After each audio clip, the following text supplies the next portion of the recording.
Alam kong mahirap ang buhay. Namulat ako sa salat at magulong lipunan na nagturo sa aking mangarap sa kabila ng kakulangan at diskriminasyon. Hindi naging sagabal ang aking lumang uniforme o sirang sapatos para makamit ang pangarap ko na makapagtapos sa pag-aaral. Sa aking paglalakbay, marami ang humamon sa aking pagkatao, mga samahan na naisumadlang sa magandang kinabukasan ng maraming kabataang tulad ko. Ngunit alam ko ang kahalagahan ng edukasyon na sa akin ay pinagkaloob.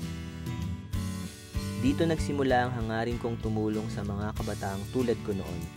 Ilayo sila sa mga masasamang impluwensya ng lipunan at maging magandang ehemplo para sa kanilang kinabukasan.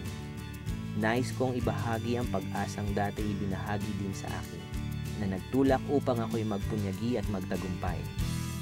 Ako si Efren Peña Florida, naniniwala sa kahalagahan ng edukasyon para sa tagumpay ng mga bagong bayani ng ating bayan.